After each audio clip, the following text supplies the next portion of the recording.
Hey guys, welcome back to our still unnamed podcast, but we are making progress and we are going through y'all's suggestions, so we're gonna have a name soon. So today's topic is something that I personally haven't experienced, but I find so interesting, and the topic is motherhood. I'm sitting down with two amazing business owners and mothers, and I'm just so interested, like, what they went through emotionally, physically, mentally, like all of the things that y'all go through then and still today, because being a mom is a lifelong job. Like, you have grown kids, but do you ever stop thinking about your kids? Actually, it gets worse once they turn like 15. We don't have enough time in the day for this conversation. Yeah, like it's easy when you have a baby. It's when they turn about 15, and even now, I'm sure your parents or my parents are scared for us because we never stop worrying. It's a commitment that be careful if you be careful if you want kids. Yeah, whether or not you want kids, you are a kid. Yeah. To somebody. Yeah. Right? Yeah. So you have a mom. It's just a crazy topic because I'm 33, I'm married, I don't have any kids, and I'm still undecided as to whether I want kids, but so many people come up to me and ask, so when are you having kids? When you, like, are y'all gonna have kids? Like, tell us when, like, oh, when y'all have kids, and like, just all of these assumptions that I'm going to have kids, and I'm like, why do you feel like I need kids to be fulfilled? Mm-hmm. And I know you all have kids, so maybe your views differ, but I feel fulfilled without kids right now. I don't feel like I need kids to feel fulfilled, and I'm sorry if that offends anybody. I think motherhood is beautiful. Like, moms have the hardest job in the world, and I admire and respect moms, but I don't feel like I need a kid to be fulfilled. What do y'all think? I think that has a lot with self-development and, self-love, right? You're at a good point in your life. You're happy, you're content in your marriage, you're content in your business, you're content. So if you end up having children, it's a plus, it's not a necessity.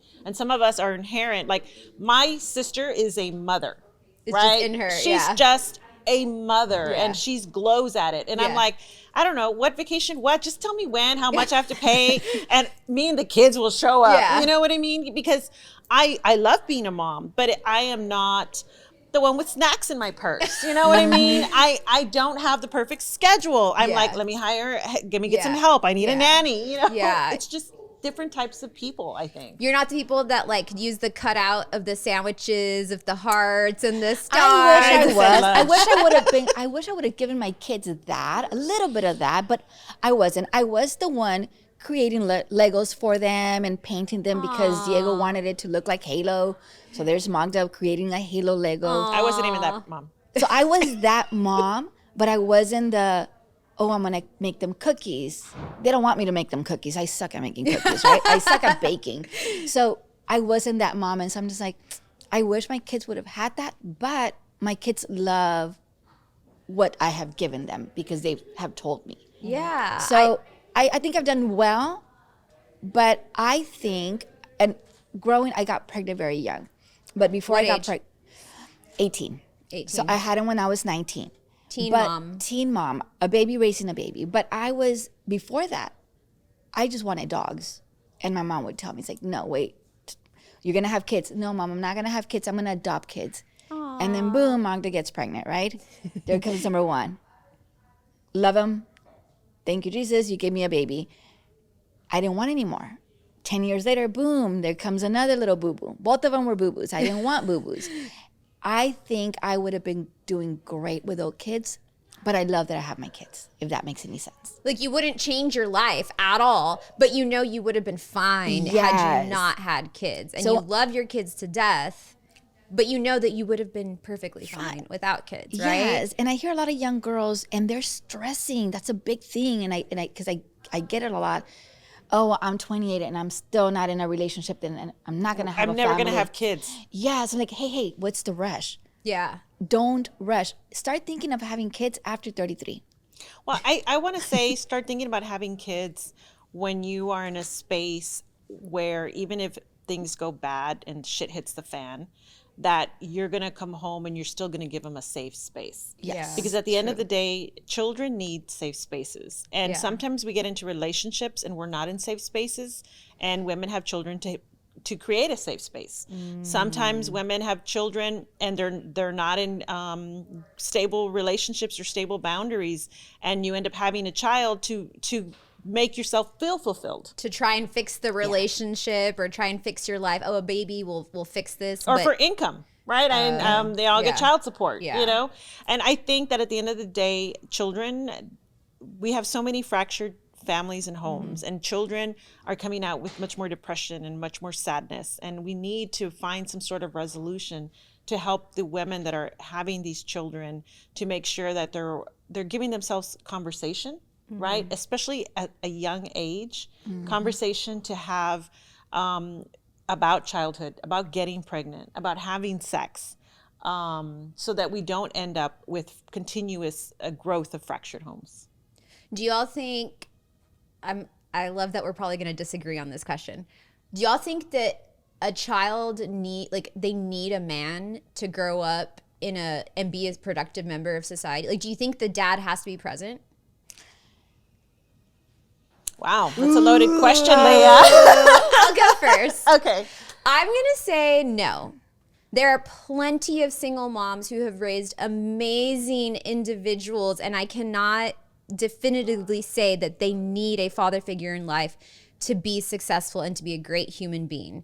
You know, because I agree with you. Because then there's this danger that women are always going to be looking for a father for their kid, and then they're going to find the wrong guy, and then you know what I mean? You it's more important to work on yourself than to work on finding a man for your kids. Exactly. You know, 100%. I believe that's more what important. You say. Yes, but I do feel that male characteristics help define other male characteristics, right? Yeah. And so as females, we sit in our own gender, in our own ambience.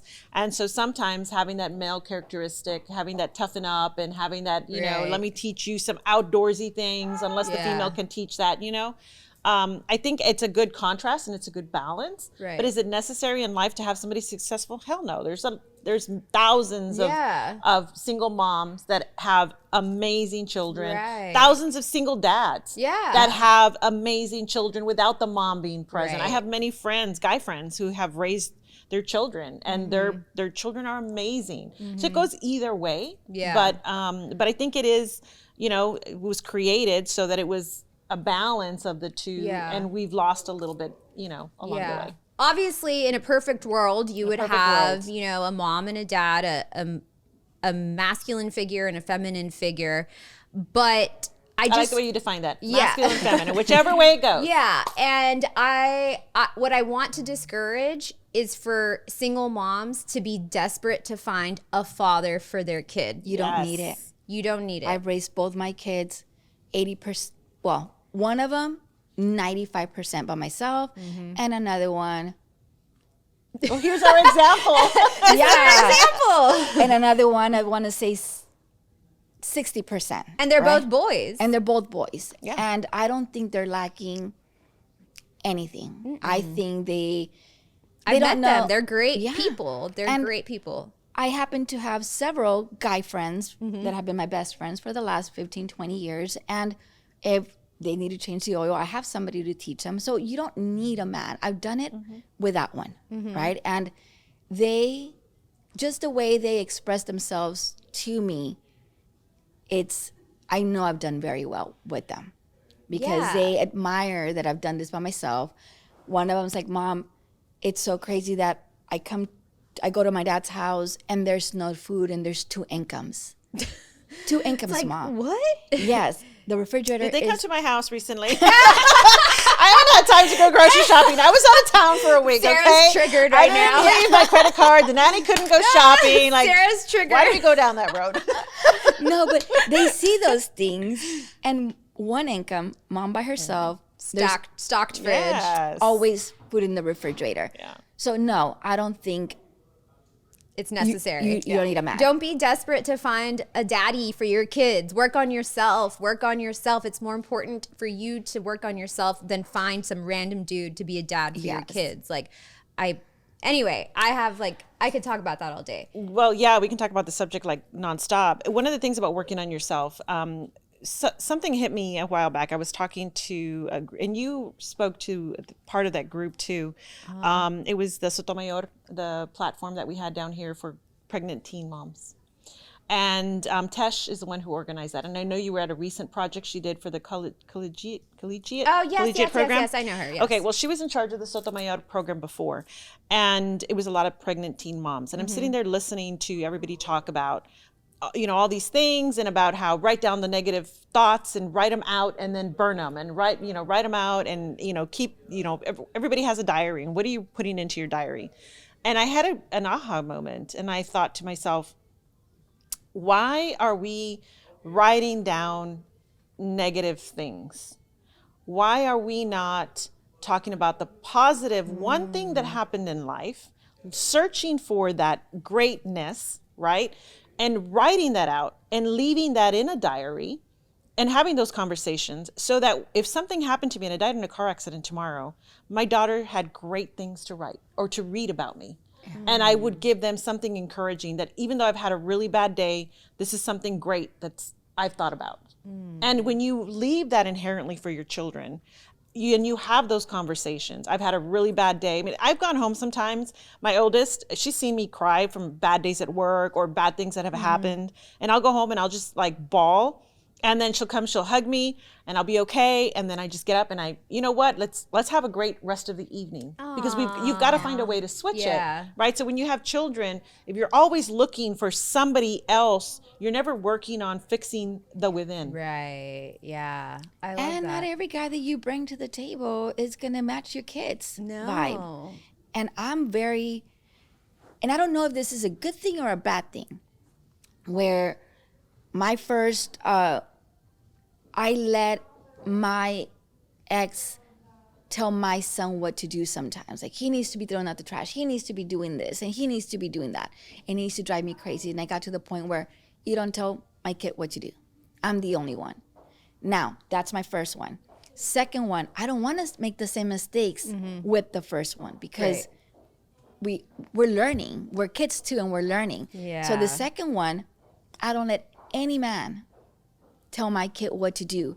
And if they don't like my kid, and if I see and I start feeling that, because it happened to me recently, I felt that there was is my kid annoying animosity? You? Yes. Yeah. So that's when my brain just shut, my heart just shut, and I wanted him out of my life. Good Why? For you. Because that's not a person that's gonna treat my child like that. Not the way that you want to bring up your child. Yes. And this kid is not going anywhere. None of them. And 30 years from now, they're going to be coming to mom and visiting mom. Or they won't come around to visit mom. Because they grew up in a life where they felt unwanted and nobody protected them. And so then you wonder why your kids don't come around. Yeah. I love that you prioritized your home life, your little family, over your relationship.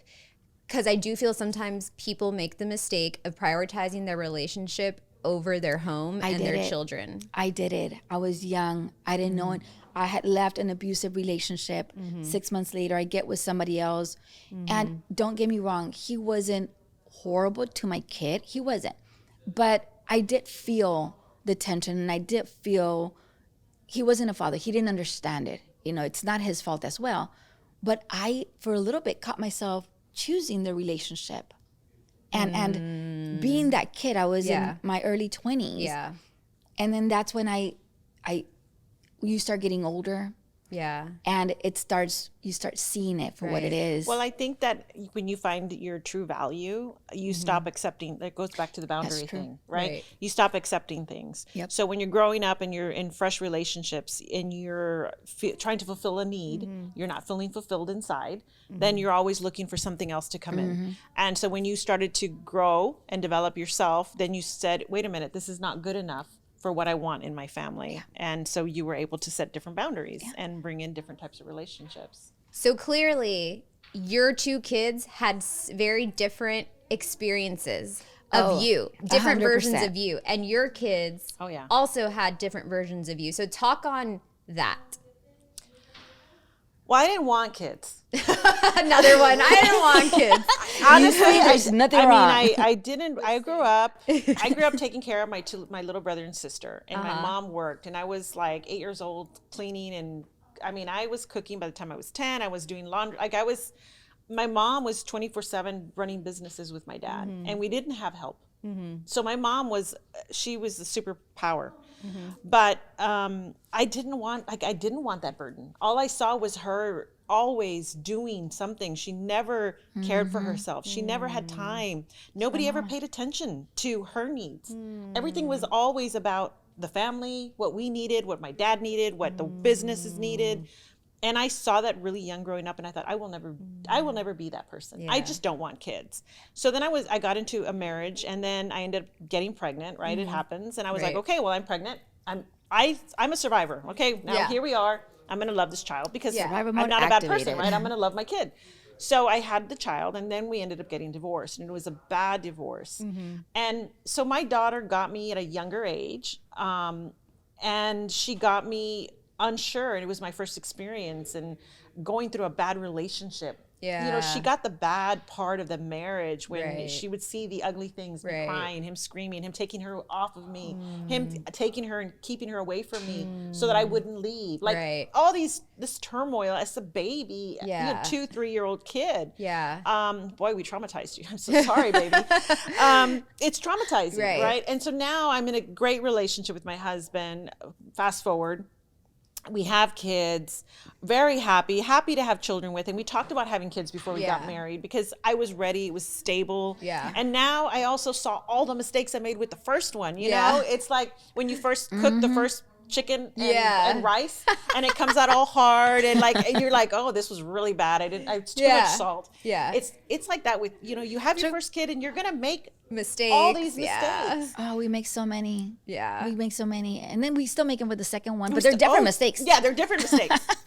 we don't do them twice. But I mean, like, y'all have all raised such amazing kids. And even though each of your children have gotten a different version of you, think about like what they learned from each version because you had so much to offer in each version of you. Young mom, you taught your kid so much. Older mom, you set a great example for that kid. You know what I mean? I think that there's like pros and cons to both, and moms make mistakes. There's so much mom guilt that goes around, right? There's a lot. Like, and they're so hard on themselves. That's gotta be like a different episode. A totally different episode on mom guilt. But let's close out. Okay. Let's close out with some mom guilt. Okay. How do you deal with the guilt of being? I don't have any.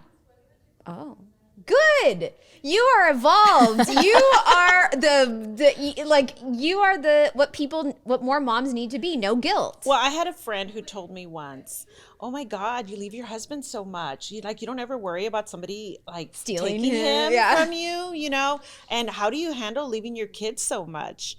And I thought, well, she doesn't know any better. Yeah. Right? And I thought, if my husband's going to leave me, he's going to leave me whether I'm home or I'm gone. Yeah. Right? And my kids, I've taught them. I had Dr. Baggerly Hinojosa. She's a wonderful leadership empowerment individual. And she made a comment once and she said, I tell my children, I'm going to go on this trip and this is what I'm going to do. Now, I cannot go on this trip, which means we won't have this growth and this development in my business. And I can't bring income home. Or I can stay here at home and this is going to be the expectation of our weekend. And that was like, like an aha moment for me. So then I went home and I was like, hey, I've got a trip. I'm going to do this, this, and this.